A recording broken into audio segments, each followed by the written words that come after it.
As Kamie said, my name is Aaron Sincoular. I'm joined with Dave Borscheit. He's a regional manager here in Supertrees for Colorado. Just a little bit about myself. I've been with Supertrees for about 2 years. I came on as an arborist apprentice, started doing tree planting projects and supplemental watering outside of planting seasons. Um, then started moving towards a crew lead position and started working with our tree crew. Ultimately, kind of working my way up through there, running some tree crew projects. And yeah, now I'm starting to get a little bit more into the account management side and doing some sales as well. So really just in my time at Supertrees, really starting to learn that we are bringing just a higher standard to arboriculture through we employ and really help young arborists get on the track of getting certifications through the ISA, and then employing that knowledge through our services, whether that's structural pruning, tree planting, or just providing services.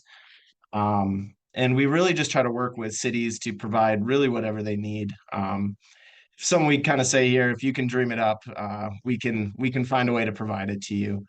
And that's really kind of where we found ourselves building relationships with communities, whether that's cities, HOAs, nonprofits. We've found that if we can just start with areas, if they have like a small planting program, we can help provide them either with knowledge, what we've found in the field with our nursery in Oregon or here in our yard, keeping trees healthy before they go in the ground, handling them properly, and then helping people, whether we're doing direct deliveries to them to help provide the best stock possible, and just helping build that urban canopy.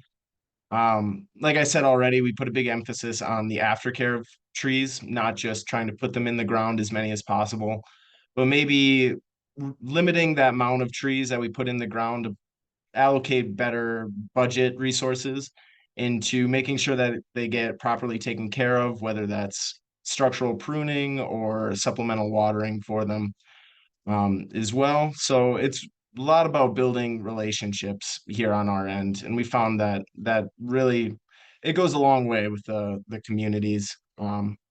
And excuse me, some of the nonprofits we've worked with traditionally has been the CTC, Colorado Tree Coalition, specifically Trees Across Colorado.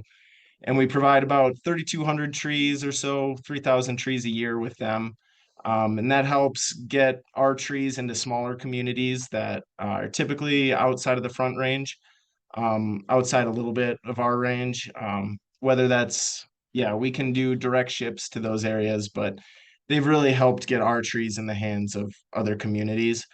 And we found that the number 7 size trees has been really uh, popular with some of those groups, even the communities as well. They're really good for the tree giveaway programs, and it's a little easier for homeowners if they're going to be doing the plantings themselves, that it's a little bit easier size to handle. Can put it in the back of a vehicle and take it home, or it's a lot easier to just have it in an event where those are kind of an easier size for everyone to deal with. But we will grow and sell trees up to about 2 inches. Really, whatever a city needs, we're able to provide. Um, and yeah, I think I might hand it off to Dave here to chat a little bit about the nursery and our rootstock and how we grow the trees a little bit. Yeah, thanks, Aaron. So yeah, just to kind of drive that home, I think we're one of the only tree nurseries in the market who also employs, probably 15 ISA certified arborists. We have certified tree climbers, we have board certified master arborists. And because of that, we found really a niche with municipalities and nonprofits. And we don't really get too much outside of that. We find that you guys really value the way that we grow our trees. So we do an air pot, which really cuts down on the root defect. We ship out a fibrous root system that's full of roots and not soil, right? For those of you that had our B&Bs, they're hand dug, and we actually dig them in a kind of a donut ball rather than the spade dug normally. And if you guys have done any research, like our slogan is better roots, better trees. So yeah, when I got started as an arborist, 8 years ago, I saw a lot of problems with just the traditional way that nurseries were working. And it was really a breath of fresh air to work with a nursery who really thought about what the arborists need on the back end. And yeah, that's why I've landed here and been here for many years. Just because I feel like Supertrees really values what the municipal side values, and that's my background. Used to work for the city of Denver for many years. So yeah, that's any questions on our root balls or our rootstock?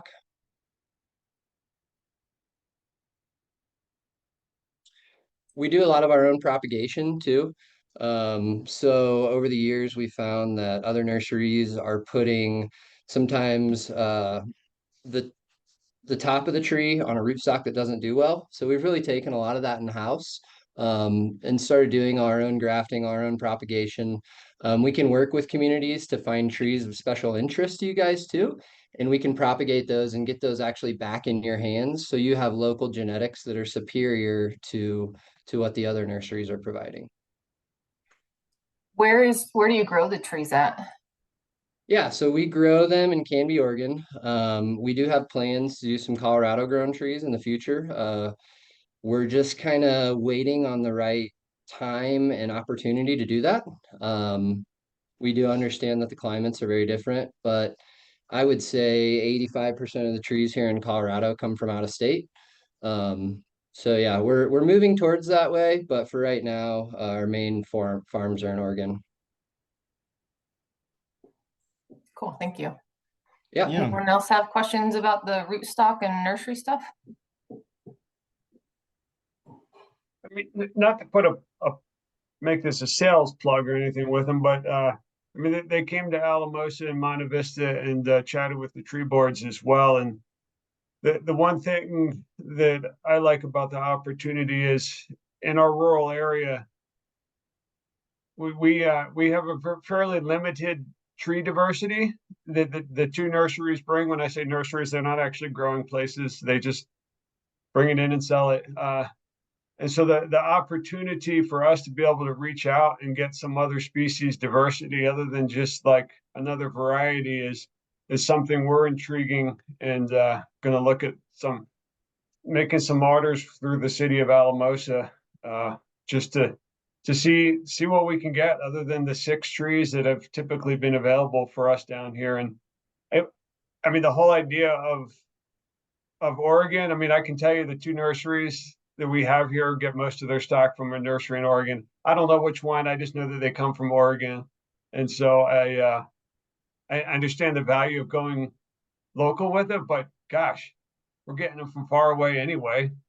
So it's we're intrigued to see how this will work for us in the future. Yeah, and just to add to that, I would say think of us as partners. Like we really just try to keep our prices cost based, and you'll see that on our tree availability. I mean, we're providing a tree and a planting for the cost that most other people are just selling the tree for, right? And we're interested in long-term relationships with the municipalities. We're not interested in making a buck and getting out. Uh, my passion is urban forestry, and I run the show here. And I really try to bring people on who think that way too. Wonderful.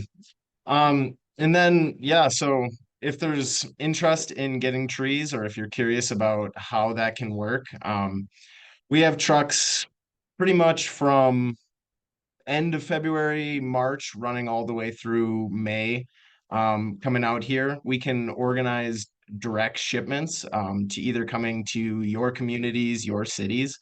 An avenue that we're starting to put a little more effort into and seeing that it's working for some communities is almost partnering with your local communities and cities to have a local drop-off location. So if someone has a little extra space, you could organize a date where the truck will come to one area and everyone can either help unload or help pick up their trees from there. Or we can, depending on the size of the order and location, of course, we can have trees shipped to our yard here in Denver, and then we can deliver those by trailer to there and also offer planting services along with that. But really just we're happy to help in any way possible to get trees into your hands if you need them. Yeah, and just to add to that, I was actually surprised to hear that the CTC doesn't have a drop down there. So that's something that we'd be willing to work with them in the future to coordinate that. Because yeah, I feel like the Front Range gets a lot of attention, but some of the mountain communities and down south, guys get kind of left out of the mix for the most part, and I don't totally understand why. Um, so like we're gonna go up to Steamboat and do some work this year. Hayden, right up there. City of Craig as well. Those three are working together to have a central drop location. Glenwood Springs, right? We do work in Grand Junction as well. So really, yeah, any way we can serve you, we're here to be a resource for you. Yeah, that's one of the reasons we started this Urban Forestry Council, was to bring the Intermountain and West Slope together so we could share information, share resources. And I don't know if many people know what the Trees Across Colorado program is that the CTC provides. So maybe that's a future presentation we could do at our next meeting. Yeah, and I think Neil would also be a great resource for that too. I think he's heavily involved in that, so he could probably speak to that.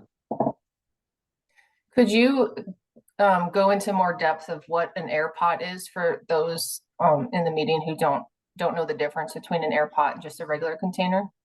Yeah, Aaron, do you want to take that or shall I? You can. Okay. So I'm sure you guys have, planted garden vegetables or trees where you take it out of the pot and you get those circling roots everywhere. So an air pot, we actually grow in a container that has slits all around the outside. And what happens is the roots grow to the edge. They kind of stop growing there and just they branch a little bit. So what we end up with is really a virtually defect-free root system. And that's why we love planting our trees. Like if someone asked me to go plant other nursery trees, I charge twice as much because of the root prep. The other thing is our trees weigh about half of what a normal tree does. Because we're shipping roots and not soil. Like there's nothing more disappointing to me than buying a $400 B&B and I take the burlap off and 200 pounds of loose soil falls out. And once again, that's really why I work for Supertrees. When I was at City of Denver, I was buying a bunch of really crappy material, and Supertrees was kind of cut out of the mix, even though they had a superior product because they didn't have a local presence, right? So that's when they brought me on to do that. So yeah, our containers, everything you see in our container availability is air pot ground. It costs about 6 times as much on the front end. But that's why we love municipalities, because you guys appreciate that, right? If I go to a retail nursery and try to sell that same tree, they say, I don't care because it's all about $1 to me. But yeah, I'm like, once again, I'm passionate about this and I love working with people who are also passionate and appreciate what we do. And then the hand dug B&Bs are the same way. If you guys are ever in this part of the state, or we can bring down a B&B to you, we can show you. We can roll that B&B into the hole without breaking at all. I mean, they're gorgeous. And throughout my time planting trees as an arborist, that seems to be one of the highest one of the most important parts to getting survival, right? Is like keeping all those fibrous roots intact while we get that tree into the ground. And then just on the transport too, like, a retail nursery might move a tree 6 times before it goes into the ground. We fresh dig everything and then it's in the ground, a few weeks later. And it only gets moved twice, which I think is really important to the success of what we do. Any more questions about any of that?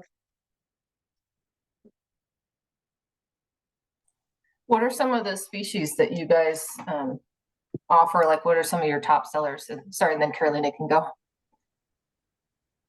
Yeah, so Because we work with cities, we have a majority of their approved tree list, right? So here in Denver, we do a lot of coffee tree. We do a lot of oaks. Seems like we're kind of shifting way towards kind of the more xeric species. Catalpa, honey locust, we're getting away from because it's like a very large percentage of our canopy here. We still do some maples, we still do some crabs, but you're gonna see less showy stuff on our availability, and you're gonna see more trees that are geared towards, you know, right-of-ways, low maintenance city trees, because those are our customers, right? If I have 20 different kinds of flowering cherry, those aren't my customers. We really want big trees that focus on shade and kind of mitigating the heat, the urban heat island effect. Um, yeah, I'm based in Steamboat, so I've been talking to Craig and Hayden in Steamboat, and everyone's excited about this collaborative process. And I'm just curious if you could share a little bit about the after planting. Like, do you guarantee you're planting? Like, do you guarantee like a certain survival rate of your planting and tree efforts? Like, how does that? How does your company work with the after And planting? yeah, fantastic question. So, obviously, with the cities that are closer, we can have a much bigger hand in aftercare, right? We're not going to come up to Steamboat and run water trucks all season. Um, so in Denver, I actually offer, if you buy the tree from me, if you let me plant the tree and you let me water the tree, I guarantee it for 2 years free of cost because you've let me take over the care of that tree, right? If I plant that tree and walk away from it and you guys take care of it for a year, I see you as the caretaker of that tree, right? So I will always stand behind my rootstock. If you don't get stuff leafing out, or if, you know, say you order 100 trees and 10 of one species doesn't leaf out, that's a me problem. I'm going to take care of you every time. And it's easy for me because I'm a grower, right? I don't have to go buy trees at $400 a piece. Um, so yeah, does that answer your question? And then do you provide any other sort of support once you go to the site and you plant the trees, right? Obviously, depending on the tree, where it's going to go, the soil type, the irrigation that the city or the town is willing or able to do. Like, do you provide some of those recommendations? Most of the people that we work with are well-educated city foresters.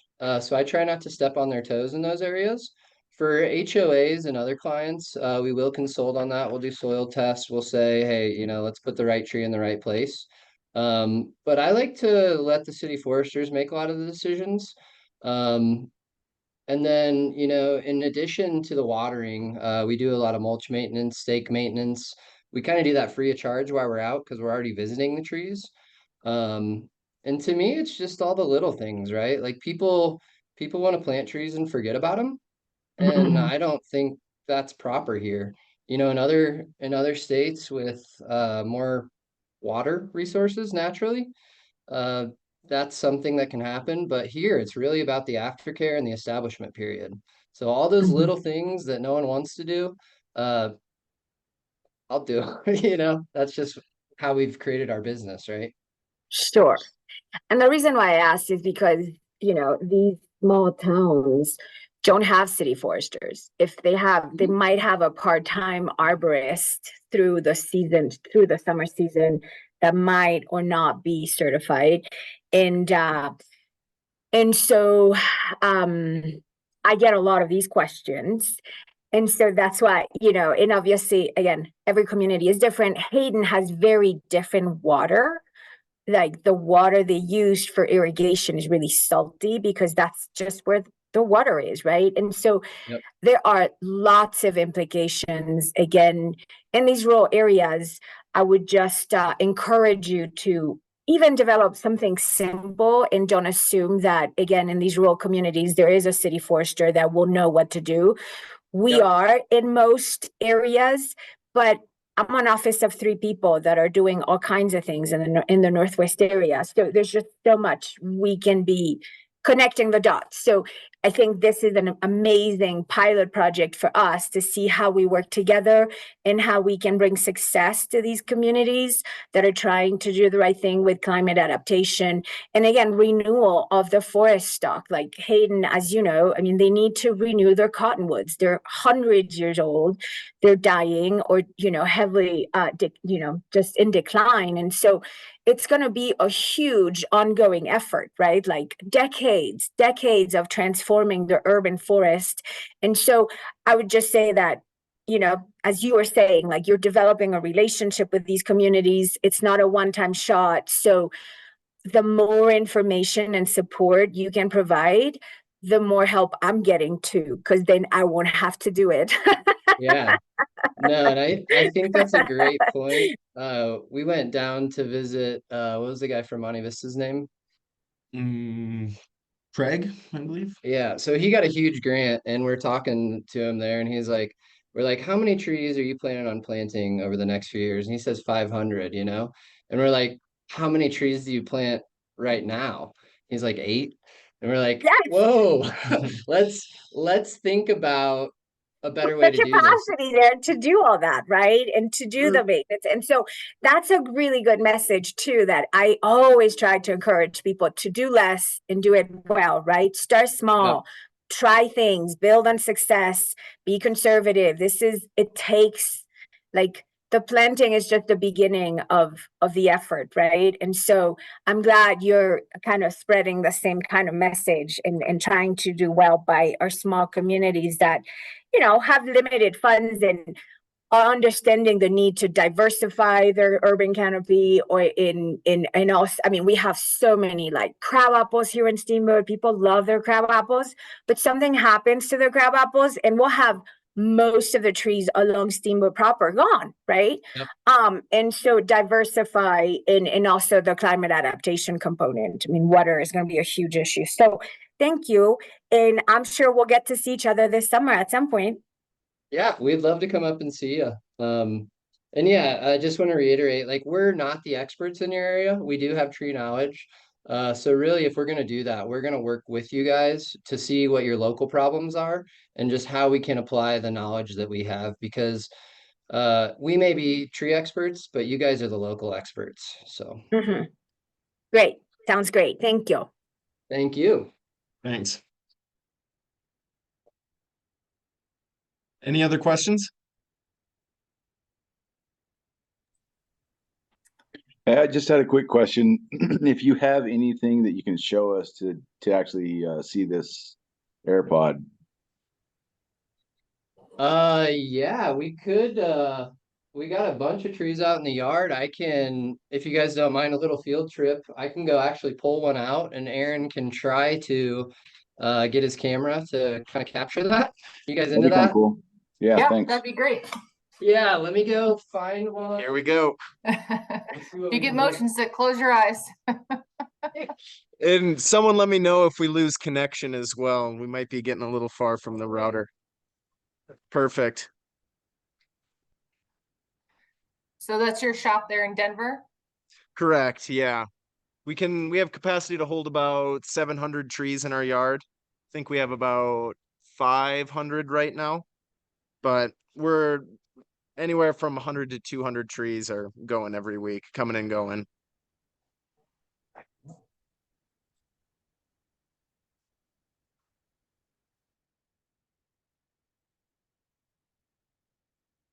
Here we go. Sorry if that's bright for everyone. All right. Find a good angle for us, Aaron. It's on the ground if I. Yep, you're good. So is this good? Yep. So this is our air pot. It's got slits all over the side. Like I said, this pot is about 6 times the cost of a normal pot. And I will set this thing down and pull it out for you guys to see. And Aaron, let me know if I need to move it all. You are good. Is this a good extent for Yep. everybody? Yep. Did you come into the shade, I think? Yeah. Oh yeah. Yeah, so if you guys can see, literally like no circling roots on this. This is a number 7, and I would say it's maybe 25 pounds. But yeah, no circling roots. The thing I also like about our stock is the root flare is always up at the top of the container, never buried. And this is ready to go. Virtually no root pruning needed to plant this tree. So how old is that tree? Um, Probably 2. I'm not sure of the propagation process on Choice City David Elm. Like I know the coffee trees, right? We grow up, we cut off at 1 year, and then we chip bud them, and then in year 2 we have a number 7 coffee tree that's uh I'm about 5'10", so this is maybe 6.5 feet tall. The other thing that you may notice about our trees that I really like is the structure. So we always have a central leader. Unlike other nurseries, you'll see that like they have crossing, just a lot of canopy problems to start with. But that's another reason why I like Supertrees. We always have a nice central leader with some scaffolding branches. I will tell you guys, we don't have the biggest trees. They don't have the biggest canopies on them, but that's not my focus. My focus is getting you guys trees with proper root systems that can grow and really take off from there. That central leader looks like bamboo. It also has bamboo. That's a joke. Yeah. So Terrible. almost all our trees come with bamboo stakes. And yeah. And Those I would look urge you really guys, if nice. you're ever in Denver, like right now, I have 700 trees here. You're more than welcome to call me up anytime on a weekend, on a holiday, and come down and check our stuff out. I'd be more than happy to walk you guys around. I'll put my contact information in the chat and we can organize something if anyone's interested. Great. Thank you guys so much. That was really interesting, and I appreciate the field tour that everyone could see the pot and the tree. Yeah. Hey, can And you, I'll just add one more thing. Like we do pruning. We don't do big, nasty technical removals.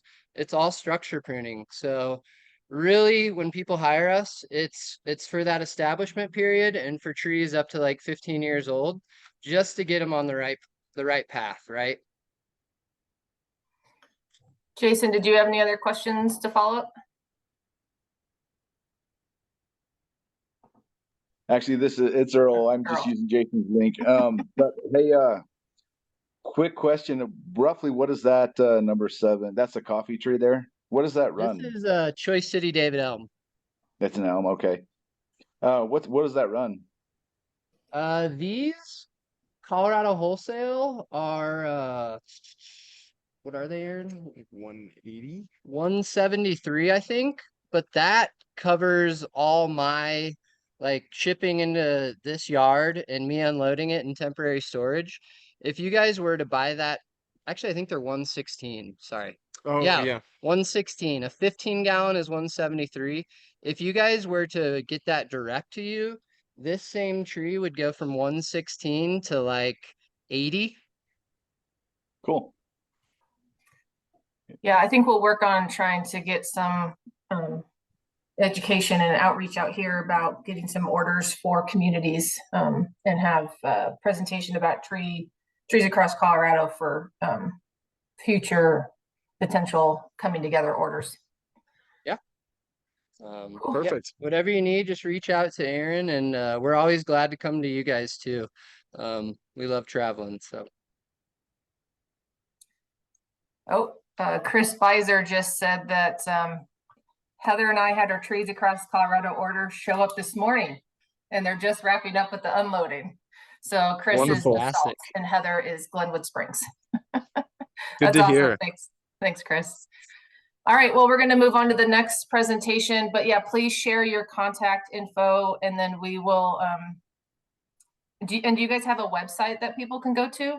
Well, we do. Yeah, and I'll attach that as well. Okay, Yeah, great. there's a Colorado website, and then the nurseries website would really be more informative on the trees. Here in Colorado, we not only focus on the trees, but a lot of the services too. So yeah, Aaron will hook you guys up with both of those. Great. Awesome. Thank you guys so much.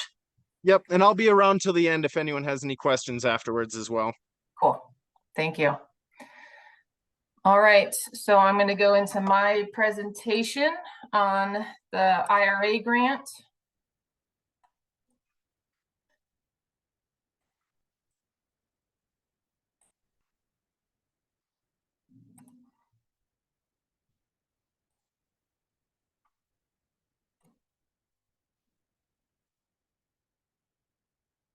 All right, you should be seeing just the regular presentation for it. Cool, thank you, Adam.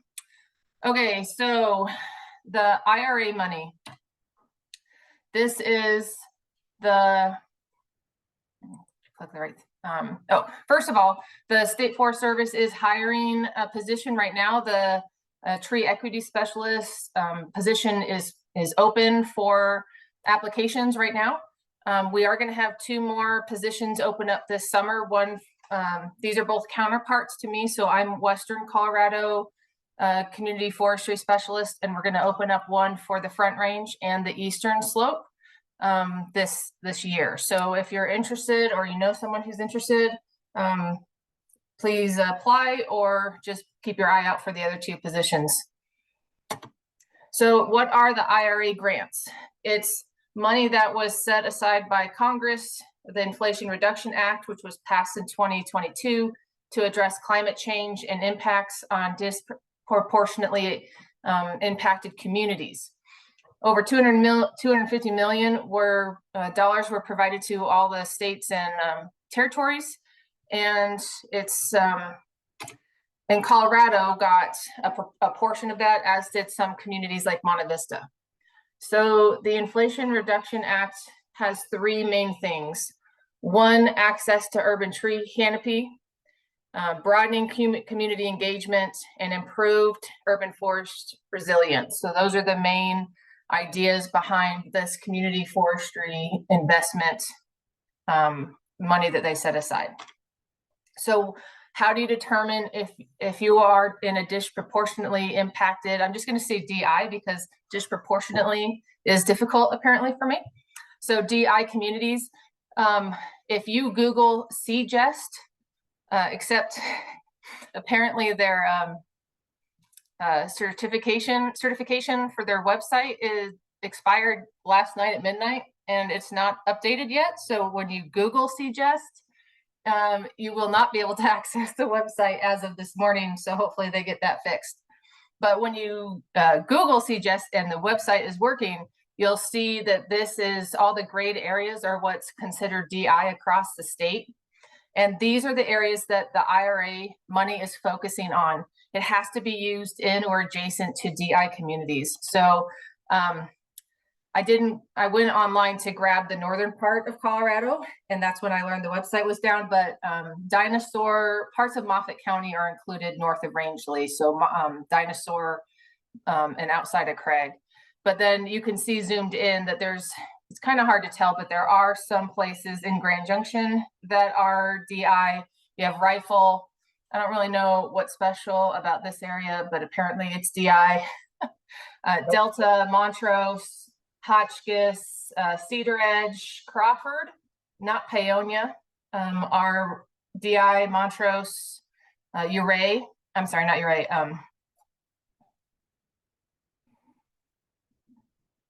I just lost a name in my brain. Darren, where are you from? Olathe. Olathe, thank you. Olathe is included in there. And then for the Southwest Colorado, here's all the disproportionate DI areas for Southern Colorado. Strangely enough, just south of the highway in Alamosa, but not north of the highway, Andy. So if you go to the website, when it's working, you can pull up and see exactly where the DI community is, because there's some stuff that's just not pulling up because it's too fine of detail. But those are the communities that can apply for this grant. Colorado received $4.875 million. Other cities in Colorado received direct funds, including Monte Vista, Glenwood Springs, a bunch on the Front Range. Those communities are not, will not get funding through our money. They have their own money. So in 2024, we're going to do grants for 3 years. The first year, we're going to offer 1.6 million in grants. There's 2 ranges, 20,000 to 100 for kind of those smaller grants, smaller community grants, and then larger grants from 100 to 250. And you can see that 1.6 million can go pretty fast if people are applying for $250,000 grants. So, well, it's just going to depend on who applies and what size of grants, what the proportion of how many small grants to large grants will give out. We haven't made any determinations on that. It will be just based on what we receive. So all activities can only be done in DI areas or directly adjacent to them. So like if you're like for Alamosa, where it's this weird line in town, you can do tree plantings across the street from the DI area, but not multiple streets away, except for inventories and management plans. That can include surrounding areas, but you must be focused on the DI.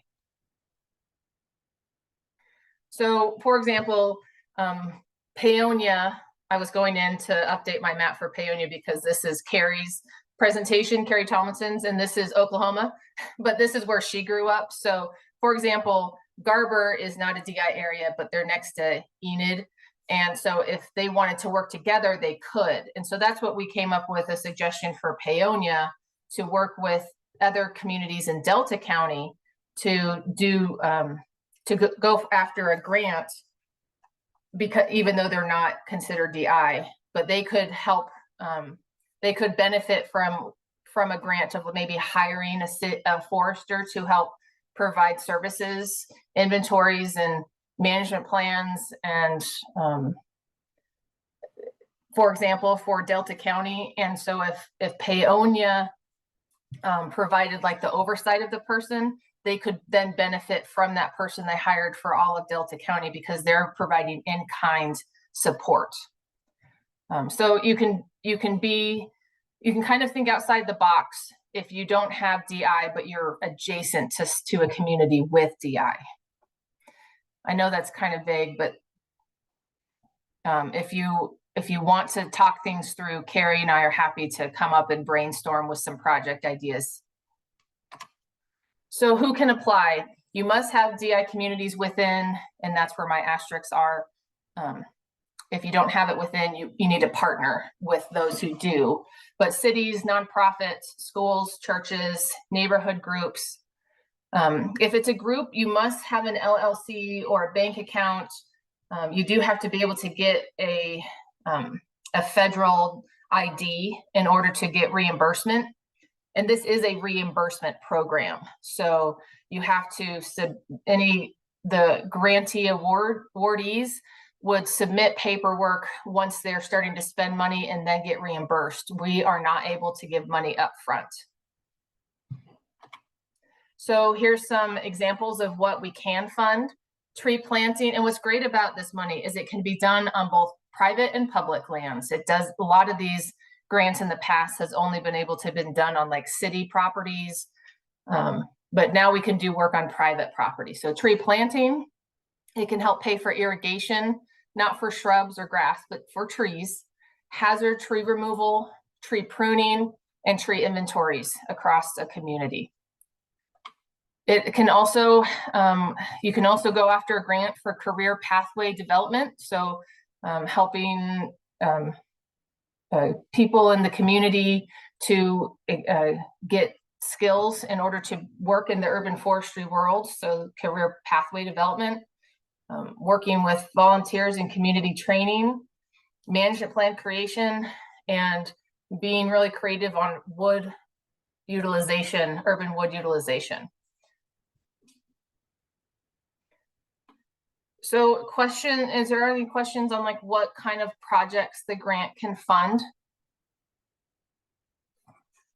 See, there's some chat stuff. Oh, that's Aaron. Okay. Lake County is a bubble around Leadville. Okay, thank you. Kamie, you said you brought somewhere in there about funding a forester. So an actual position, like Yes. Yes, you can apply for positions. Actually, that's something that I'll talk about, is that every project has to have, like, we want to help communities build their capacity. So we don't want you to a community to apply for a grant and then not have a point of contact or a person who has been tasked with overseeing the project. So that could also include hiring a forester or a consultant to do tree management work or planning. Granted, if you apply and get a grant this year, you have 4 years of funding. And then subsequent years, next year, you'll have 3 years of funding because we only have the money for 5 years. And we have to cut it off to make sure projects are done. So we're giving communities 4 years starting this year, and then it drops a year. But we're hoping that if a community like yourself would apply to get a grant to hire a forester, and then it shows the need for the community, and then they can start working that into their budget. So when the money does end, that they have found a way to continue to pay for that position. yeah, yeah, exactly. That's excellent. Yep. Are you going to cover a timeline on application? Yes, for sure. So related to Andy's question with foresters in the pathway development. So let's say there was a municipality that had somebody who was interested in doing a worker wanted to do more with trees, but doesn't have the expertise. Would they be able to ask for funding to I don't know, to get them ISA certified and go to classes for that? Is that the type of career pathway development, or is it more community college, like develop a program for 30 kids a year to work their way up? I think it could be both. So if you had, like, when we do the application, there'll be like a bunch of different check boxes you could use. So you could make it into this big multifaceted project where, hey, we have staff members who are going to do outreach in these DI communities, and we're going to do tree planting, but we also want to help them with their career pathways. So then we want funding to help pay for ISA certification. So I think you can really kind of craft it for the needs of the community. It can also be like, you want to start a tree steward program in your community you have some interested volunteers, but you really need some money to help get it more official with trainings and outfitting with tools and materials, and bring someone in to do trainings. You can also do that for that volunteer community training part, or like the tree people in Denver, where they do a lot of training for the community for career pathway development. Cool.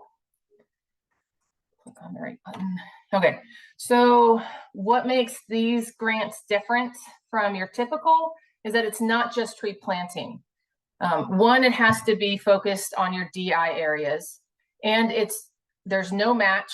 And we're really encouraging, if you are including a tree planting component, we really don't want you buying those trees right away. We want you working with your DI folks and planning and getting buy-in from your community.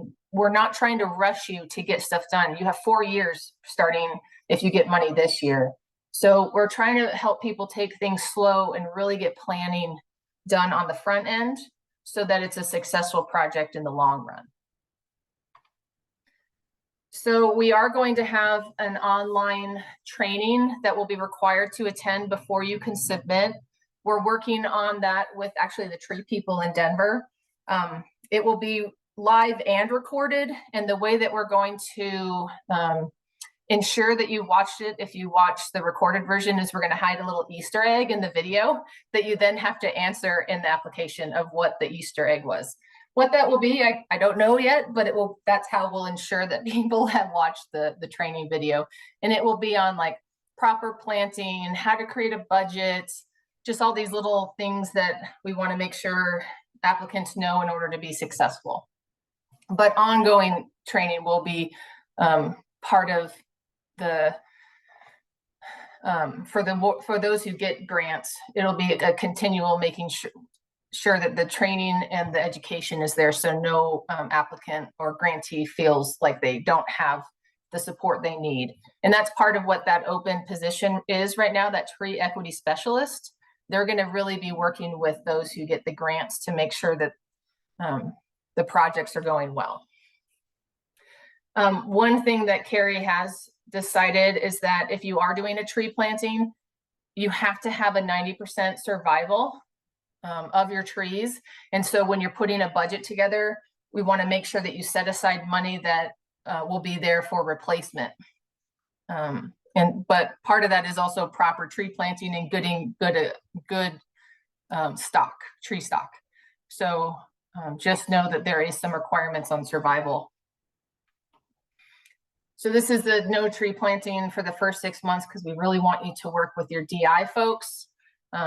We don't want, the biggest concern is we don't want to march into a DI community and be like, this is what we're doing, get on board or get out of the way. That's absolutely not what can happen. It has to be working with the people who live in those communities, building relationships, doing a barbecue, having, not that the grant money can't pay for food, but it can pay for other things. But it's really important that you don't march into a community and tell them what you're doing. It has to be a cooperative thing. So here's some information on the career pathways. It can provide crews and youth employment to maintain urban forests. So you can hire a crew of youth who are interested in doing urban forestry, and they could be your pruning crew or your watering crew or your planting crew, or your inventory crew. And so you could pay a crew or youth and get them that experience. So going forward, they would have that experience to apply for other positions with tree care companies or with your city or town.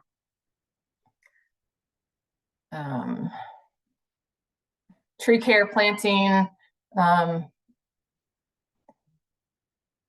Yeah, this is just saying you need to be working with your DI. That's a lot of words. Develop paid on-the-job training opportunities, including pre-apprenticeships and apprenticeships. I'm not saying that word right. To expand workforce development pathways for green careers, work across jurisdictional boundaries, leveraging ideas and resources to increase capacity to provide access to benefits across the larger. These are just some fancy words to say that there's a lot of options for this money. So don't think along the lines of what we've always done before, which was just planting. You can really, if you see a need and an interest in your community, and it comes to on-the-job training or hiring crews, there's a lot of options, and Carrie and I would be happy to walk through any ideas you may have. So if there's any removals that are happening and it's a live tree, then a replacement will be required. But if the tree is dead, we're not requiring a replacement because it probably died for a reason, no water, bad place. But we're encouraged to replace it in a proper place if that wasn't an improper place to begin with. And we are going to require that any removals are pre-approved to make sure that communities aren't removing trees that are healthy, that they're just worried about, future insects or disease, that there's an actual true reason to remove a tree. And this won't be a huge headache. It will just be working with your, either myself or the tree equity specialist. So here's that warm body requirement that all grant recipients must have a paid person in charge of managing the project. So we don't want this to be, hey, Bob, this is your new project. And Bob's like, I don't have time for this. And so it gets pushed aside and not a priority. We really, part of the application will be who is the point of contact or position, and how are you going to ensure that they have the time to make this project a priority, whatever the project may be. A planting plan will be required for any planting, or a maintenance plan will be required for any planting, to make sure that we're not just going into a DI community, planting trees and then forgetting about them. And that's part of the reason for that 90% survival requirement, is to make sure that we're not just, see, what did we say? Don't plant and forget about them. That's what the super tree guys said. We don't want to do that, plant and forget. So how to apply. So the goal of Carrie and I is to have the grant application open on the 26th, which is the National Arbor Day. The application will be available 2 ways, one as an Adobe PDF fillable application and a Google form. The Google form will be online. If you have a Gmail account, you can log in and then be able to enter information and come back. If you don't have a Google account, you won't be able to, it won't save your progress. So if you choose to go the Google form account or the Google form route and you don't have an account, you need to have all your information ready to go to load it. So you'll have an Adobe PDF that can be downloaded and filled out, or the Google form online. It's going to be a pretty simple application. We're not trying to overcomplicate things. If we have questions, we'll reach out. We'll be looking at applications as they come in, and if we have questions, we'll reach out to let you know that, hey, this isn't what we're looking for, or we need more information. So we don't close the application and then toss yours out because we needed this much more. We are giving you plenty of time to apply. So they're going to open on the 26th of April, hopefully. But you're not going to have them in until the 31st of July. So you have, about 3 months to get all of your ducks in a row, work with your DI communities, start establishing those relationships, come up with a plan that will fill the need of your community. And then, and we're not going to compare, or we'll take all of the small the small project money applications, we call them tier 1, the 20,000 to 100,000. Those will be scored against each other, and then the larger 100 to 250 dollar applications will be compared. So we're not going to compare the small projects to the big projects. But again, we don't know what our breakout will be. It's going to depend on what applications we get. Awards will be notified at the beginning of September. So that's the timeline. So applications open on the 26th, close on the 31st. You'll know by the 1st. And then in our minds, then all winter, you're working with your DI community members to come up with a plan, and then getting those trees ordered that would come in the spring if you're doing a planting. If you're not doing a planting, if you're doing a tree pruning or tree removal, then you're finding contractors that have good insurance, that are ISA certified. And then if you're doing other projects, that you're just planning so that you're ready to go, so you don't feel rushed. So in my some of my previous newsletters for the Forestry Council, I've mentioned that we have started an urban forestry serve. If you're part of like the Pest Serve, the Colorado Pest Serve that Whitney Cranshaw runs, it's the same program. So you can, when you sign up for the urban forestry serve, people can share questions, they can share successes, they can tell people what's going on. But we're also going to use this so you can share information to the group, but also we're going to use this to share information about the grants. So if you just Google all one word urban forestry serve, you'll get this as one of your options as the finds in the search, and then you can just sign up. So please sign up for multiple reasons, not just for the grant program, but just to be part of the urban forestry community because it's statewide. This isn't a Western Slope Intermountain forestry serve, it's statewide. So you'll get information for other trainings and other and front range communities asking questions or sharing information as well. So hopefully I see some of you sign up. Some of you already signed up, so thank you if you are.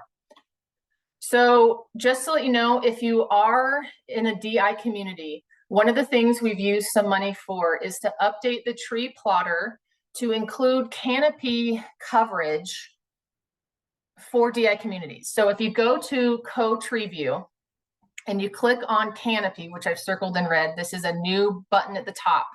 It will show you the canopy for DI communities. So this is what the Front Range has of DI communities, and it's statewide. So if you are a DI community like Olathe and Alamosa, you can, it's already in there, it's free, it's done.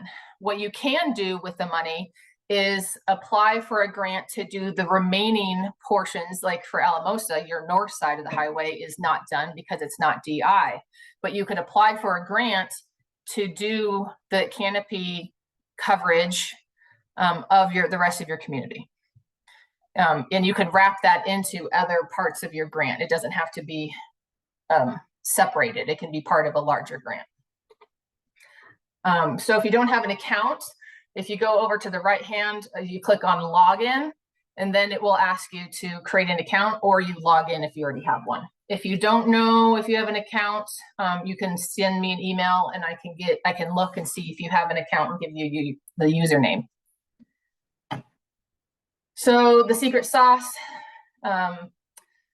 partner, focus on long-term capacity building. Like I was talking, like with Andy's question, if you're going to hire somebody, the goal is that you then make it long-term. Like how you want to really, we're never going to probably get this kind of money again, right? Like this is an incredible amount of money coming to the state that we get to use across the state for DI communities. So, but we're hoping that this will be a building or a stepping stone for your community then to continue more good stuff in the future. So think about long-term capacity. Show that you have a solid relationship with your DI folks and that you have a long-term commitment to the project that you're proposing. So that was a lot of information quickly. So Carrie and I are here to answer any questions that you may have. We're hoping that the application process is pretty straightforward. There's a very large, I'm afraid it's a very large document called the request for proposal. Adam's nodding his head because it's like 17 pages, but it goes into pretty good detail of ideas, of what projects are acceptable and like what guardrails or information we need for each type, like for the tree pruning or the removal or the planting,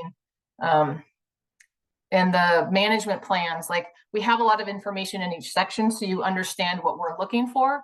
And there's also a scoring criteria will be included in the request for a proposal to give you information on what we want for each question, what information we want included in each question. So that will be coming out as part of the application. When the applications come open, it will be posted on, well, we'll share it with the urban forestry serve, and then I'll put it in my emails to the to our council, but it will be placed on the Colorado Tree Coalition website and the Colorado State Forest Service website, links to the applications and the RFPs. So that was my 30 minutes of information on the IRA money. So any questions I can answer before it's Adam's turn? I have two questions. Yep. One and I'll just throw them out real quick, then you can answer them. Will CTC grants still continue to be available for the $3,000 to $5,000 range? And then Yes. two, can communities apply more than once? And what I mean by that is, let's say year one, somebody applies for $50,000 and there's a lot of momentum and they want to continue that. And can they apply like again in year three to keep efforts moving forwards? Yes, absolutely. So yes, the CTC is still going to have their smaller grants available for communities, and that's not restricted to DI communities. And then yes, communities can reapply for money for additional funds if they want to, if they've had great success, like you said, or they're like, hey, this is working here, and now we have this other DI community over here that we want to replicate this on. And so they can apply for another DI community in their same area. So yes, you can apply for multiple projects. Thank you. So reach out to me with questions.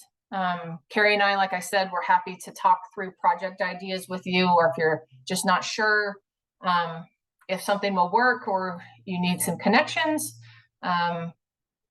please reach out. So I'm going to throw the link to the listserv in the chat box. So please sign up for that. And I'm going to turn it over to Adam for his presentation, and then we'll do the round robin after that. Thank you.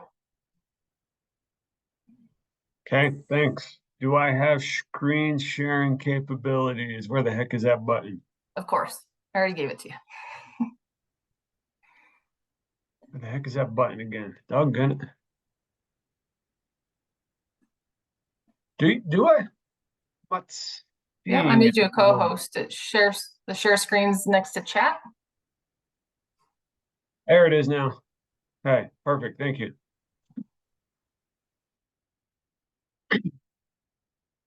Okay, thanks. So Adam Moore, supervisory forester at our Alamosa field office. Can people see my screen? Yes. Okay, thanks. So certified arborist, been with the Colorado State Forest Service since 2010.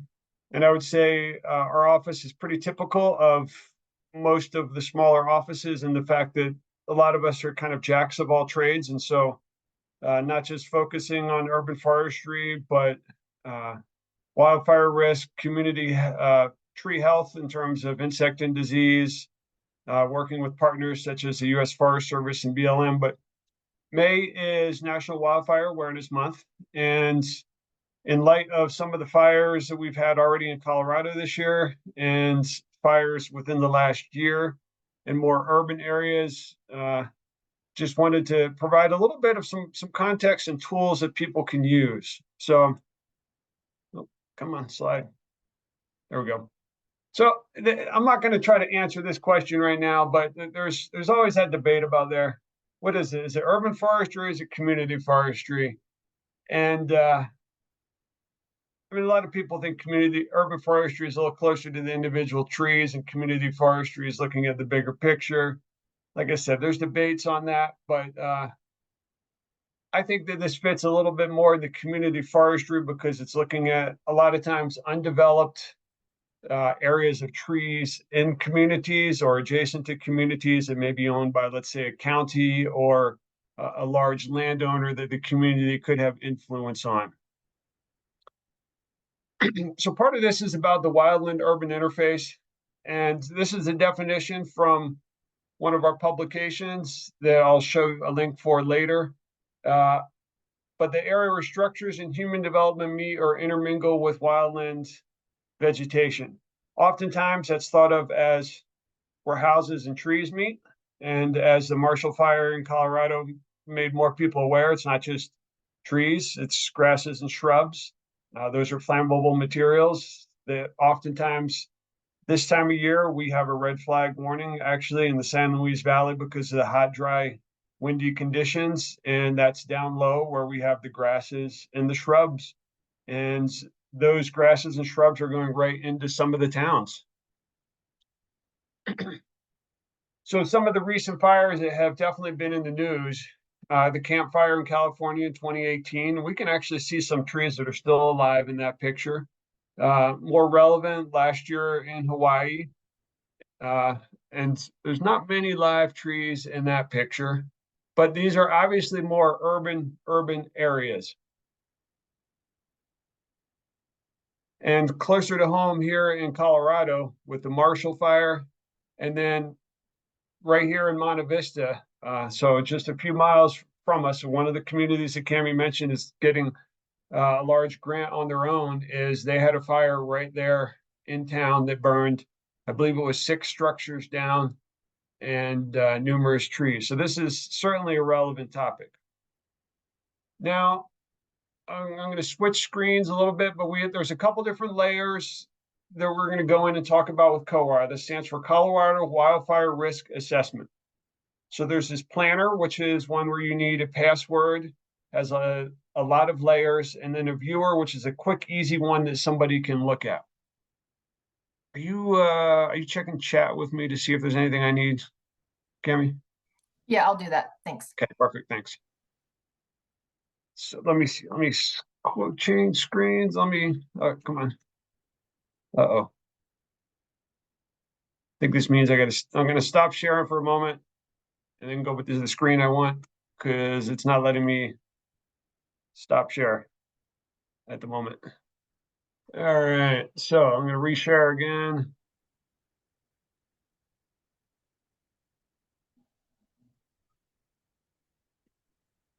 Are we seeing the Yep. other screen now? Yep. Okay. So if we go to the state, if we go to could have too many tabs up. This is how if we're on the state forestry's website and we scroll to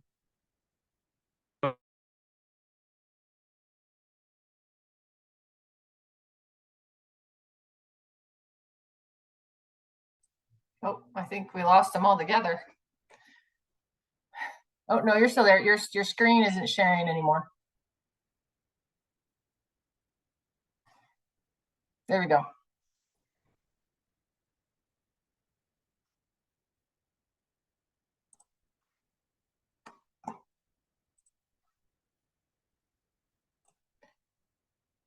You're muted. There we go.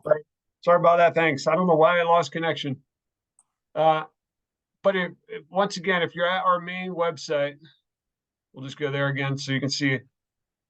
And I can walk you through, and you scroll down to the very bottom. You go to the atlas, and then you have the planner and the viewer as options. And if you click on them, the viewer, it has actually some nice instructions that you can walk through for telling about the basics. But you can see there's just a few layers here. You can zoom in anywhere in the state. And then if you go to the planner, and to have a password for this, you just have to sign up. You don't have to show any credentials that you're a wildland firefighter or anything like that. You just have to ask for one, and they'll send it to you.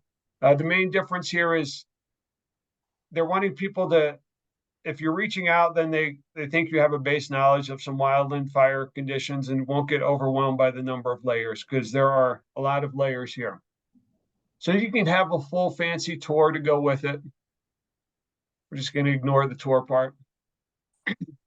So how this is developed is this is the 3rd iteration of this program that our agency has had. First version came out in 2013. We did an update in 2017. They rolled out in 2018 because our data analysis is always a year behind. This rolled out last summer. Even though it had data from 2022, it just takes us a little bit of time to analyze it. So it's a combination of aerial imagery, LiDAR data, different vegetations, and then looking at the slopes and running all this through different software analysis with Esri's ArcMap software. So this is the town of Alamosa, city of Alamosa. So there are tons of layers here, and that we have people, if you want a more in-depth discussion, we have people in our agency that give 2-3 hour discussions on the exact nuanced details of what goes into it. But you can zoom in and out. And just for reference sake, I'm just off right here is about where my house is. So there's all these different layers, and the reason I am zooming in on this area, and you can change the base layer here. The reason I'm zooming in on this particular area is that there is this area right here in Alamosa called the wilderness. And you can see, and we can change the transparency. Come on. Oh, wrong direction. You can see where it is, and there's houses right up against it. The residents in the city of Alamosa don't really think of themselves as having much of a wildland concern, though, because gosh, it's the big mountains, it's the Rio Grande National Forest, it's the dead trees, it's the dense areas like that that burn. But there has been, in the last 10 years, at least 3 small fires in here. And one of them was really fast moving. It didn't do much, just the cottonwood fluff. That stuff is highly flammable by just a cigarette lighter.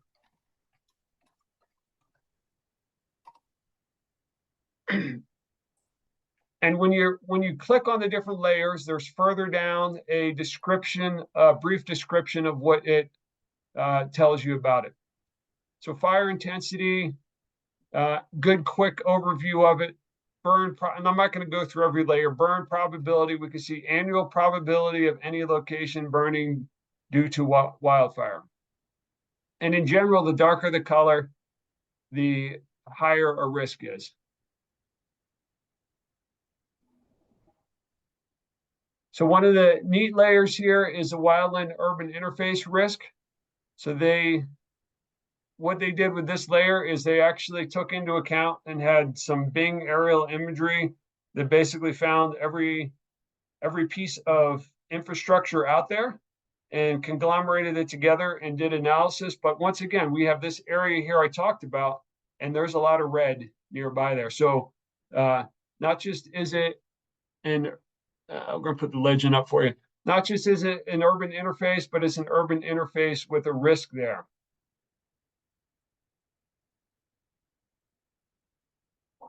And then if one's curious, well, gosh, there's a fire there, but I should have plenty of room, easy to escape because there's lots of roads in town.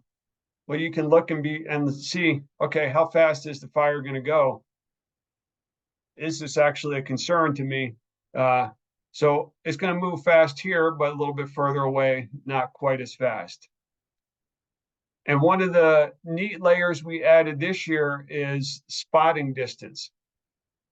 So what that is when the fires are burning, most houses are actually lost by embers flying and landing on the houses themselves. In the landscaping, so that juniper, that ugly juniper that's under your front window, I'm not biased against junipers or anything like that. Or landing in the leaves on in your gutter or any landscaping feature like that, or even into the house itself, blowing into the eaves. This gives you an idea, will that area I have produce a lot of embers that could blow into other parts of town? With this being mostly cottonwood, I'm not surprised that this is a low ember production area. They don't produce as much embers as the conifers generally do. And then there's some cool other features. So canopy cover percentage, and it would be interesting just thinking about this to compare this versus the new layer on co-wrap, sorry, not co-wrap, the co-tree view to see what this looks like in other parts of the city that were analyzed for that. And then community characteristics, which has a lot of, all of these layers are almost all new. So these are for reasons, people's privacy reasons, we couldn't put a dot on every single house. So this conglomerates groups of houses together. But it gives you an idea of the defensible space and the work that the landowners would then need to do.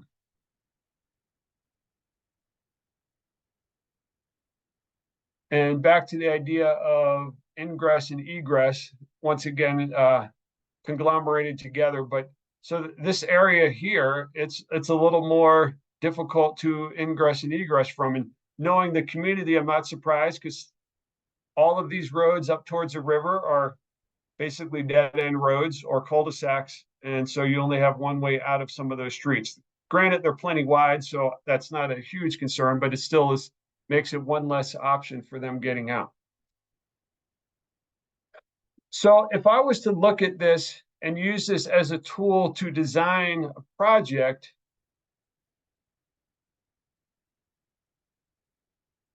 is what this can once again tell you is if there's concern in your community, if the fire department comes to you, you can look at these layers. You can understand whether there's a risk. This gives you some background information to decide whether or not you could approach city council or whether or not there's merit in individual residents' concerns related to wildfire risk, and then come up with a plan associated with it. I'm going to switch back to my PowerPoint if it will let me now. I guess before I switch back, are there any other layers or specific information on this people wanted me to go over?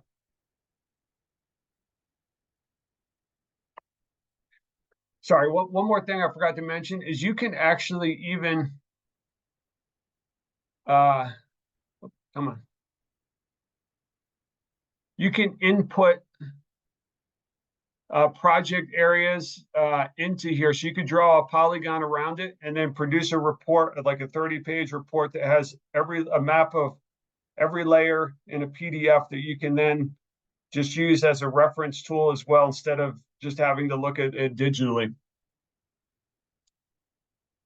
Adam, I have a question. Sure. Obviously, being our community, this is very valuable and interesting. It looks like risk has increased since last time I saw similar maps. Did you say this was just redone by? Yes. So I think the last time we looked at this, Andy, was probably 2021, maybe. And this was just updated in 2023. So it has some risks increased with the new refined data and some risks decreased for communities. Gotcha. Thanks. Let's see if I can get back to my PowerPoint. Okay, is it showing my PowerPoint again? Yes. Okay, perfect this time. So ironically, I mean, Andy's familiar with this. The city of Alamosa did this in between our updates. And so that area that we talked about is right here. So it is an area that they already know it's a wildfire risk from their analysis. But if you didn't have GIS expertise in your community, you could use that CORA tool to zoom in. This analysis was just done on vacant and open land, so it didn't take into account the individual lots. But all these little green spots here, pretty much all of those are little city parks or parking lots, because those would be undeveloped lots or kind of considered vacant property. So I think it was a cool analysis that the city of Alamosa did, and they are working on a plan for doing some implementation. So, for example, this is that area that locally is referred to as a wilderness. This is literally a block from my house. So what happened is the city of Alamosa has actually had residents come to them and ask them about the wildfire risk in that community, in that particular spot, and had concerns. So a few years ago, they did an initial about 20, 30 feet of thinning, removing of some vegetation and just deadening down debris along the fence line. Good start. And then they applied to our grant program for wildfire, good Lord, wildfire risk reduction mitigation grant program, something like that. We need to shorten that acronym. And for a masticator head, so the piece of equipment you can put on a skid steer to chew stuff up. And just in the last few weeks, they have gone through here and opened this up a little bit more. This is a biking trail or walking trail through here. So they tied it in nicely with a feature. And you couldn't even see these houses before because of just how thick some of the vegetation was. And when I say thick, it doesn't necessarily mean that it was healthy either. So this is a good start, good use of the piece of equipment. And it was a good use of applying for our grant program to be able to help the city be able to start to address their concerns. And then some of the concepts we talk about with fuels mitigation are raising up the trees. So we're reducing the ladder fuels, trying to keep the fire low to the ground, so that firefighters can easily get in there and suppress it. And really, it's no different than the concept we have here of having, and I'm not saying I endorse and like the pruning of these trees, but it's a great example that's literally the other end of my alley. So it's an easy picture for me to take coming into work for this presentation.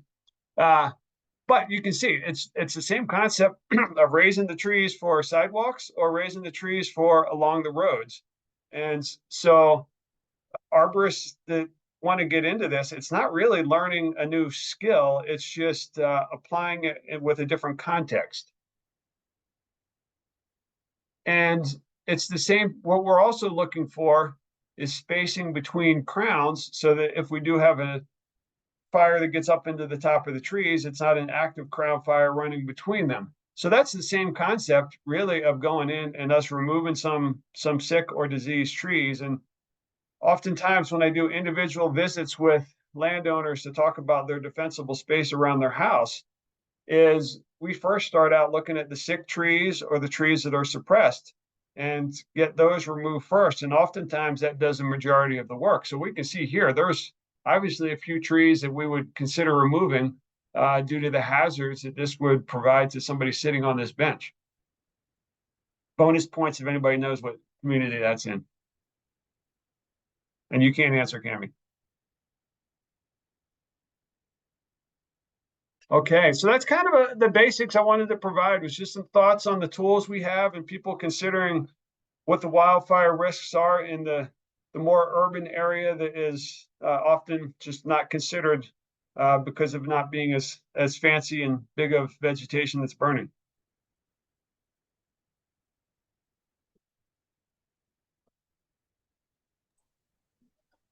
Andy said that it was fun to watch the masticator in action. Yeah, next time they're out there, let me know so I can watch it do work too, and maybe take a video of it. Yeah, we wanted to share this with Andy suggested actually both of these topics, so extra points for Andy. Thank you.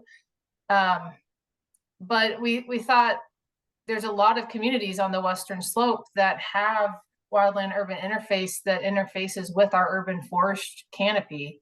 You know, I'm thinking of Glenwood Springs and Carbondale and Basalt and, you know, some of these communities that definitely have, I mean, you know, Josh and Meeker, you have this, and this tool we share a lot with our foresters and our fire folks, but we haven't really shared it with our urban forestry folks, but you can use it to help manage those interface zones and have information to make informed decisions. So like Adam said, you can make an account to get more information, to get kind of deeper, more in-depth information, or just view it. And you can produce reports. You can produce reports for specific areas. You can print maps, right? You can print maps. You can print maps. Yep. Individual maps of a layer or the whole report document as well. And it's all free. It's part of what the Colorado State Forest Service information provides to everybody. So thank you, Adam. Any questions for him on this? And we'll put a link to it in the chat box. Mark, you had a question or something to say. Yeah, Adam, I haven't had a chance to run the new version yet. I know it in the past it had overrated PJ sometimes as far as risk, the Cobra. Have you seen any changes in that? Obviously, there were remarks that some of the risk changed around the Alamosa area, so I'm guessing that's the case. They did a whole lot more fine tuning and working with the contractor to refine those areas. And I would say it does not overstress PJ as much as it used to. Great, thanks. And then they also, for reference sake, so let's say, for example, up in, well, I would say Granby, but they had a fire through there. They also refined how well it takes into account dead trees as well. So the lodgepole in the northern part of the state that's been dead for a decade and a half now that's captured better in this new version. Chris in Basalt just said that Basalt is ramping up significant cross-organization fire mitigation program that will focus on the transition from urban neighborhoods into Colorado Parks and Wildlife managed pinyon juniper woodland. Awesome. Thanks, Chris. Yes. So, I mean, that's the type of project cross-border like that, to be honest, that would look really nice for our forewarm grant cycle when it rolls out. Typically, that's rolling out about end of August, early September, with it due sometime towards the end of September. So keep an eye open for it. I think maybe Kamie will make sure that reaches out to this group. And I think just thinking outside the box here, I think that if one had wildfire concerns, you could tie this in nicely with our forewarm grant or any of this information with the IRA grant program as well. Because it's like, okay, we're addressing where we know we need trees here because they're lacking, but unfortunately we have too many trees or this unhealthy condition over here. Together, we want to create a more cohesive, better picture and safer condition for the entire community. Yeah, absolutely. Something I forgot to include in the IRA portion is that this year we're only using the CGEST map for disadvantaged communities, but in the future, we're going to include the EPA map, which includes a little more areas across the state. We just couldn't, we had to pick a line to draw in the sand for this year, but in the future, some areas will be added. And I think potentially that does include the north side of the highway in Alamosa, which is the area you were showing, Adam. If you live here in town, I mean, it's like a lot of larger places where there's the one side of the tracks or the river. Yes, we have a north side and a south side, so I'm not the least bit surprised. Yeah, interesting. Well, thank you for that presentation. Found it really, I hadn't seen the updates either, so thanks for sharing that. All right, so now it's in for the round robin. We didn't do the introductions earlier, so I wanted to do that now. So like I've done before, I'll call on the person and then let the next person know who's next so that you can have your mouse over the unmute button. Nate, you get to go first and then we'll do Mark. So just your name, who you're with, and if you wanted to share any information just real quick about something cool going on if you want. Yeah, sure. Nate Roush, I'm with Colorado State Forest Service. I'm with the Forest Inventory and Analysis Program. And I'm primarily working in Southeast Colorado. I'm stationed in Canyon City, but I work all the way up to Douglas County and then all the way to Kansas, all the way to New Mexico. So that kind of chunk of the state for doing inventory work. I am ISA certified because we also do urban inventory work, urban FIA, it's called. Primarily it's Denver, Colorado Springs. We do some in smaller towns, occasionally, Fort Collins, Pueblo. I say smaller, even though those are fairly large sized towns, but for our urban inventory, it's mostly the large metro areas that we do. We're actually going to be completing this year the final panel of our urban FIA plots. We got delayed 1 year in 2020, just like everybody else got delayed with everything. So as far as a complete urban inventory, that will be done this year. It's definitely not a street tree inventory. It's a hexagonal grid, and we do plots within the grid. So it's a little more random than just streets. We have backyards, a lot. So there's those types of trees you don't catch in street tree inventories. Yeah, that's kind of why I'm interested in, you know, anything urban forestry related. I think it's something that's interesting to me for the future and as far as what I like to do. Cool, thanks, Nate. I think maybe it would be an interesting presentation someday in one of our future meetings if we could to learn more about that program.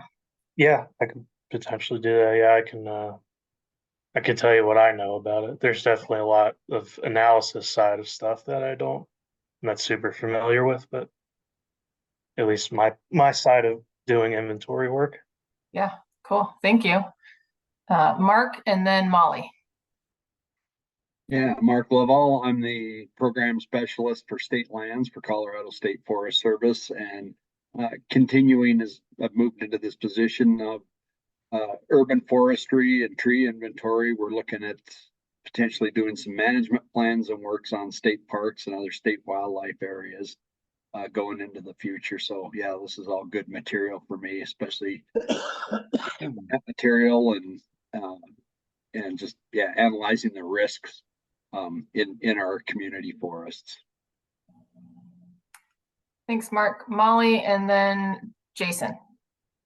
Hello, everybody. Molly Freilischer. I'm a residential horticulture specialist with CSU Extension in the Tri-River area.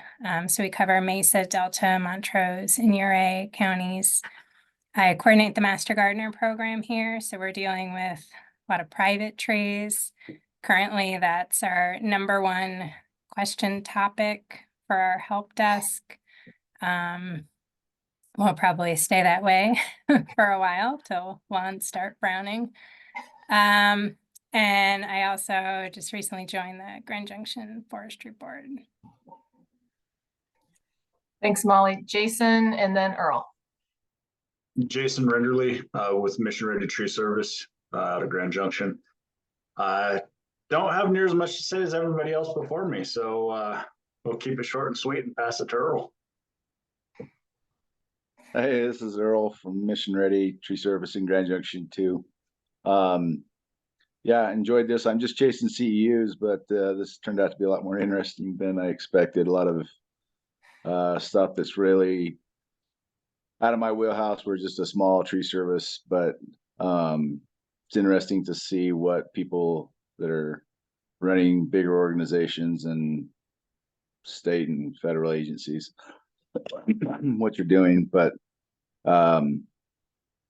yeah, I look forward to learning a little bit more about this grant because there's a lot of little programs that I had no idea that related to directly to arboriculture that are being considered as part of this grant. So I'm interested in finding out more about that. Also, I appreciated Aaron's presentation. Aaron and his partner, I forget the other guy's name, but that presentation from Supertrees, that was great. Thanks. Cool. Thanks, appreciate that. Chris, you're up, and then Adam, then you can, if you want to add anything else, Adam. I'm Chris. I'm the arborist with the town of Basalt in the Roaring Fork Valley. I'm a board certified master arborist and try to stay pretty involved in this committee. So I'm happy that I was able to hop on here. Heather and I just had, like I was saying, our tree delivery this morning. So that's why I was bouncing on and off. I had to take 30-mile-an-hour back roads the whole way from Glenwood to Basalt, which adds about triple the time and about 30% of the cell phone coverage the whole way down. But I'm back in the office. I've got a whole order of trees to unload. I did want to mention with both these topics are actually super relevant to what I've been working on. One, because I was literally picking up trees from the Supertrees guy as they were doing their presentation, as well as then the fire mitigation program that we're starting up is a pretty significant 5-year program. We're working with CPW and the Colorado State Forestry Service is actually helping to kind of bring everything together and help us manage all the different partners. So I would highly encourage any communities that are kind of trying to get their head wrapped around big fire mitigation programs to reach out to your local forestry service rep. I'm working with Matthew Mastelier, and he's been a really great help so far. And I'm excited to see where the whole program goes. We're very much in the infancy. We just got council approval to proceed about 3 weeks ago, and hopefully doing our first demonstration plot before the end of the year, so we can start getting the public education aspect going and public on board with what our larger goals are. That's awesome. Thank you for sharing, Chris. I'm looking forward to hearing how that goes. Adam and then Aaron. Howdy again. I left other updates to this portion. So in the San Luis Valley, this is kind of field office updates, but in the San Luis Valley, we actually have 4 CTC grant recipients this year for planting trees: City of Alamosa, City of Del Norte, Town of Center, and the Town of Saguache. So that's great that we had that much success this year. The Town of Center applied for a very small one a few years ago. They just had this volunteer, AmeriCorps volunteer who showed up and wrote a couple grants for him, including that, and got him rolling. And he finished his service, finished his degree, and came back. And it's like, I want to apply again. So he applied again, and they're going to be planting about 4,000.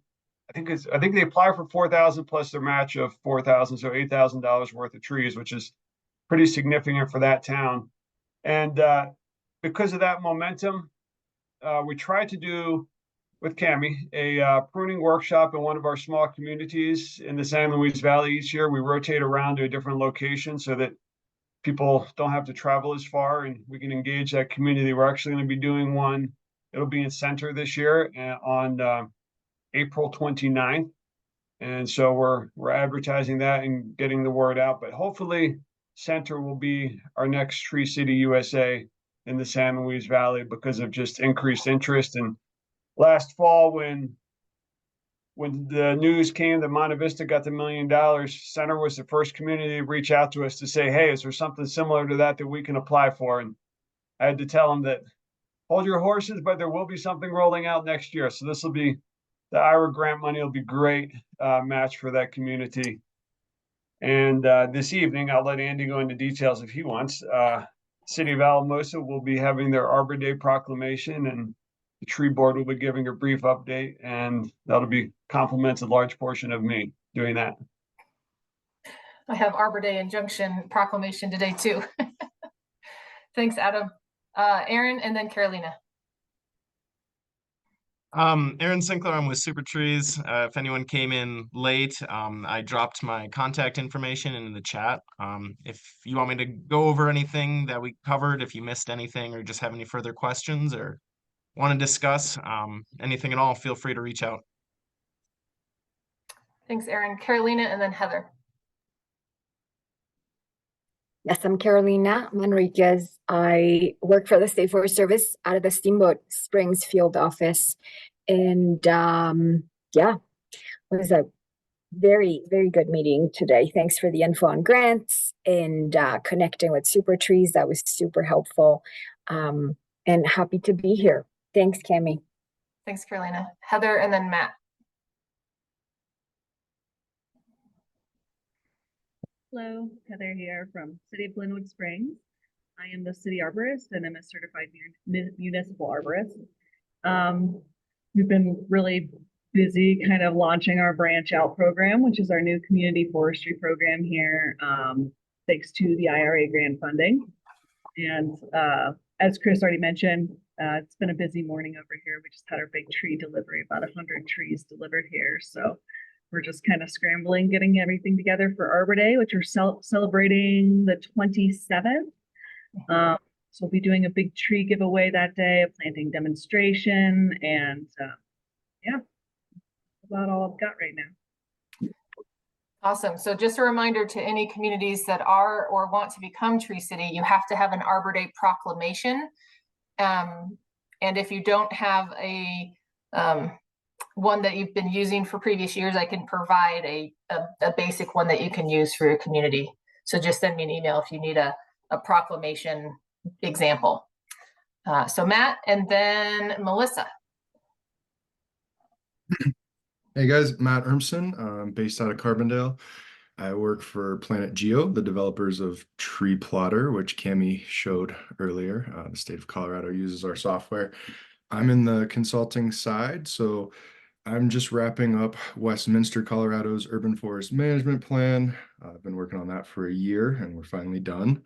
And now I'm launching community engagement for Durango's community forest management plan and working on their tree pest and disease management plan. Thanks, Matt. Melissa, and then Andy. Good morning. I'm Melissa Workmaster with the Bureau of Reclamation out of Grand Junction, Colorado. I'm the Northern Lands and Recreation Group Chief. And I appreciate all the help we've gotten over the years from the Colorado State Forest Service. We have some urban forestry on our wildlife areas within the Grand Junction area. On one area alone, we have 31 acres that were planted 25 years ago to cottonwood trees with a pretty undiverse understory that we are working to plant some other things underneath.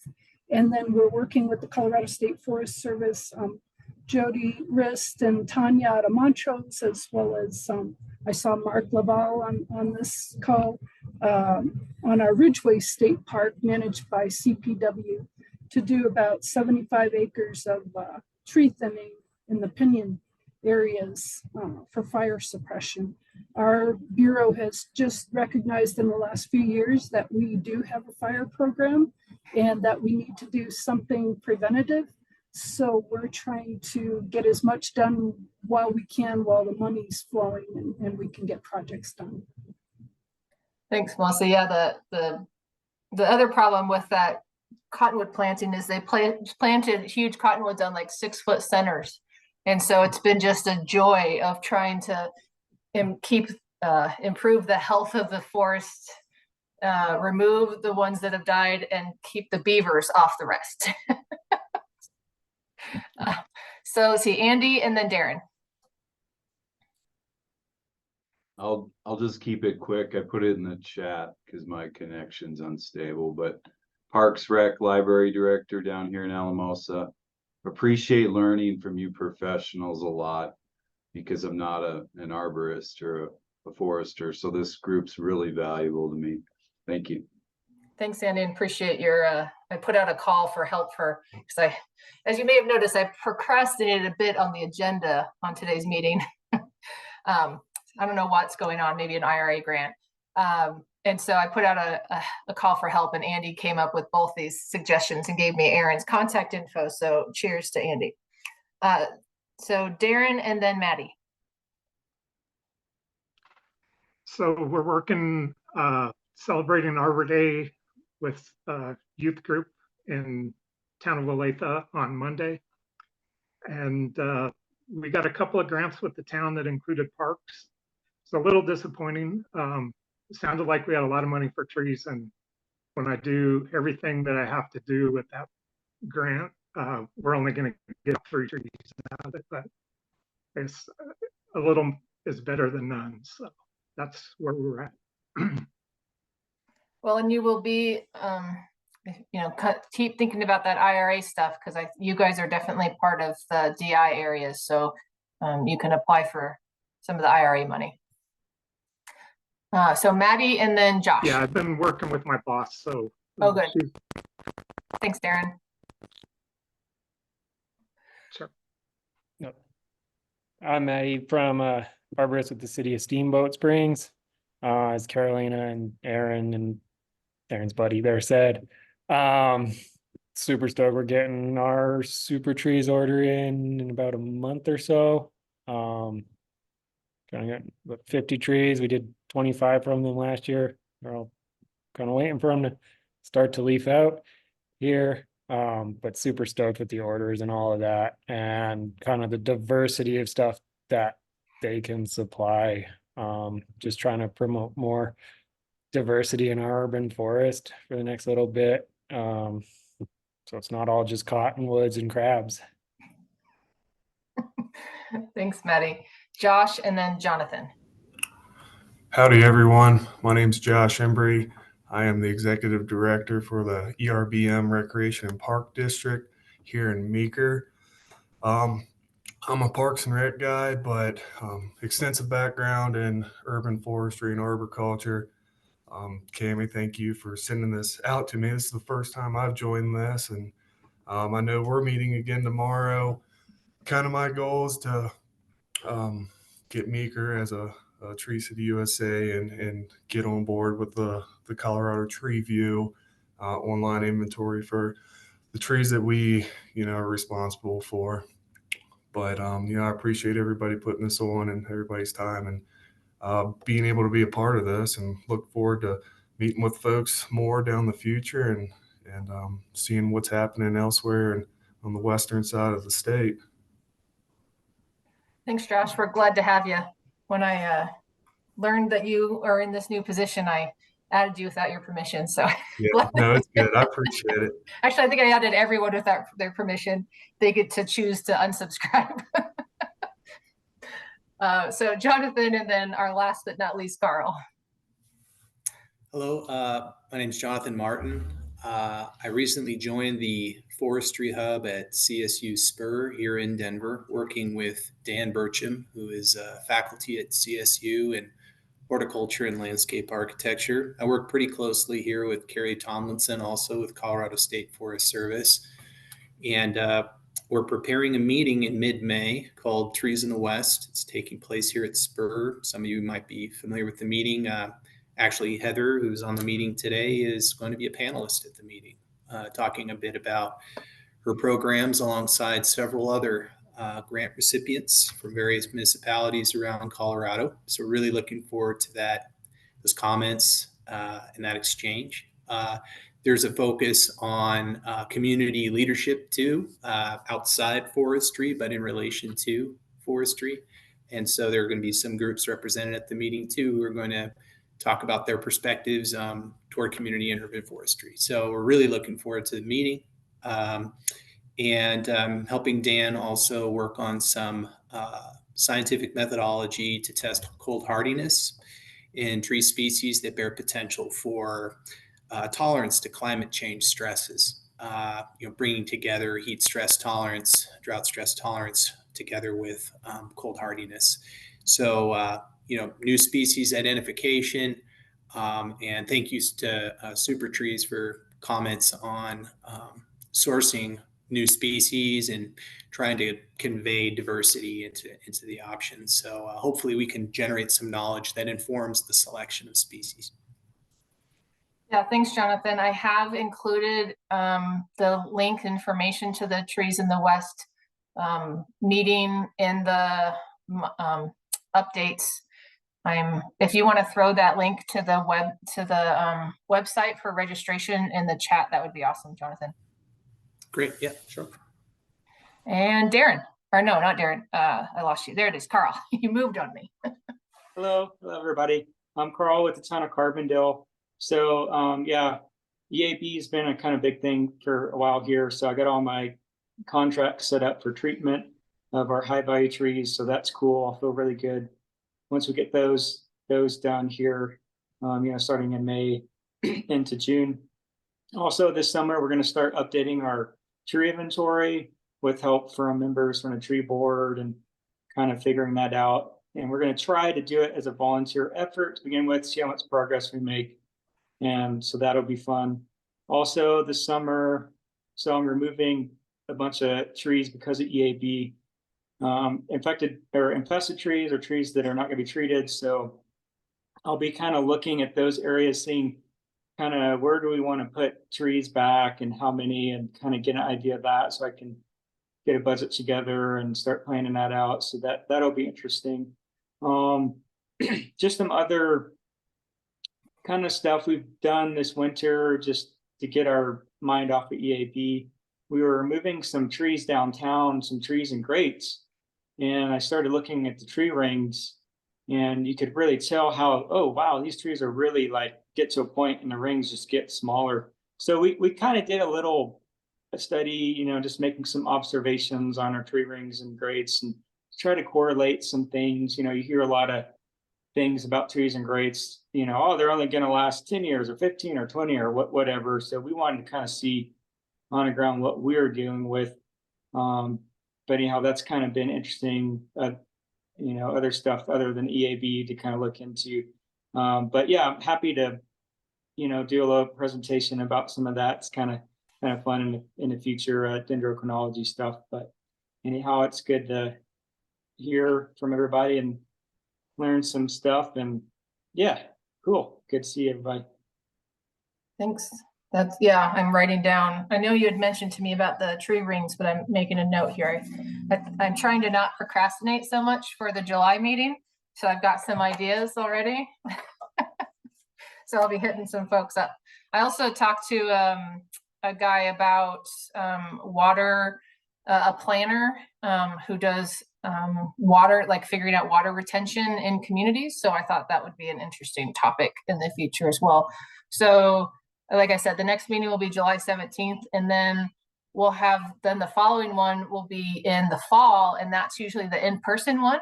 And so that was, last year was in Grand Junction, and Adam has volunteered a community in his area, right, Adam? So that's still TBD, but somewhere in the southwest part of the state will be in person, our fall meeting. So we just have a couple minutes left. Does anyone have anything that they didn't share or want to bring up in the last couple minutes? We are eyeing Leadville at the CMC campus there for the location, but we have a bit of refinement left to do. Okay.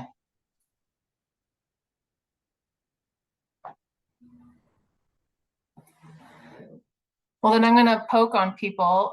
Heather and Chris, what trees did you get what species did you get for trees across Colorado and Supertree? You know, I'm like looking around. I've got 8 copies of that tree list, but none of them sitting at my desk. Hardy rubber tree. I think I use this program to try to trial new trees that we don't previously have planted around town. Nice. I did have a few hardy rubber tree that I had hopefully leafing out again this year, but I got a couple more of those. Osage orange, I'm hoping will be a solid option. The ones we got, we were chuckling. They're like 12-foot tall sticks when they came out of the truck. So I'm gonna probably let those kind of heal in a little bit at the nursery first and get them to branch out. I always get people that are like, "Why did you plant a stick in the right of way?" And I'm like, "Well, it won't be a stick. Just give it a year or two." But Kentucky coffee tree seems like a promising one to add to our kind of mix here as well. And then London plane tree as well. I'm determined to make those work whether or not they make sense. So those are all great options. Yeah. I love it. How about you, Heather? Yeah, we ordered a lot of the same trees actually. But I'm excited to try more coffee trees this year. We've had great success with coffee trees last year. So yeah, about the same. Can you give us a real quick and like a real quick of information on what your branch out program is and what you're doing with the IRA money? Just like a couple minute blurb on that. Yes. So the branch out program is basically a program to provide equitable access to trees for planting, to tree education, and to tree care assistance. So through the Branch Out Community Forestry Program, we are providing the right-of-way tree care assistance project, which is, that's really kind of one of the big things that we're doing, is providing people with financial assistance for their right-of-way trees. In our municipality, the right-of-way trees are the responsibility of the adjacent property owner, which is something that most people here are not super thrilled about. And a lot of people don't even realize are their responsibility.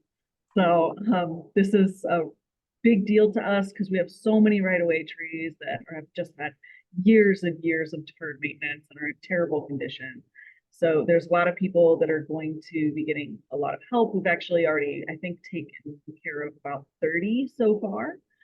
So we'll be doing that. And then any trees that do have to come out, we have the tree replacement project, so we can replace trees for them. And then we have the tree planting demonstration that we're doing for Arbor Day, where people basically attend the planting demonstration in its entirety. And then they have to sign a commitment to care form and plot the tree on using tree plotter. So we're trying to incorporate education with our tree giveaways as much as possible. Awesome. Yeah, we do that with the Grand Junction one, where we have, we do a silent auction where people can, for very cheaply, get like a 7. I think there's a lot of super trees actually. And we do a planting demo that before you pay, you have to watch us do a planting demo because it's once you learn and know how to do it. But I've seen too many times where we give trees away without proper information on planting, and they don't know better. And so we give them the information and then they know better.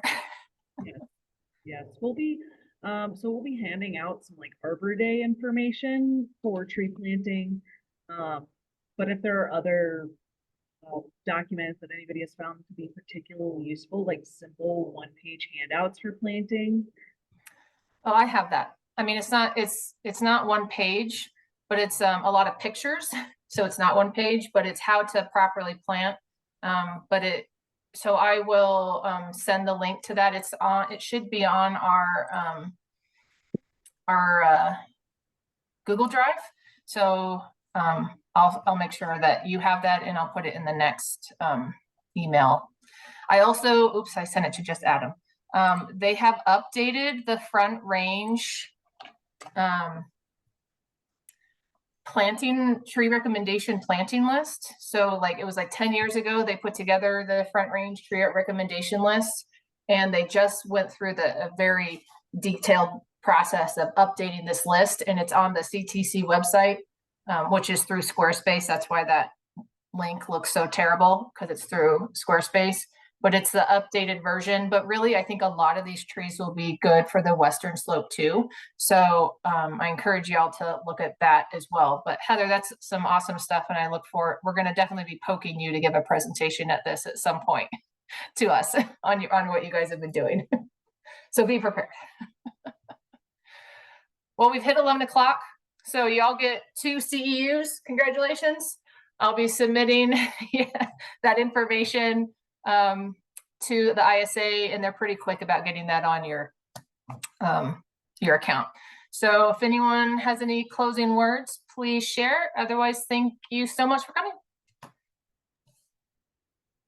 Thank you. Thank you. Thanks, everyone. Have a great day.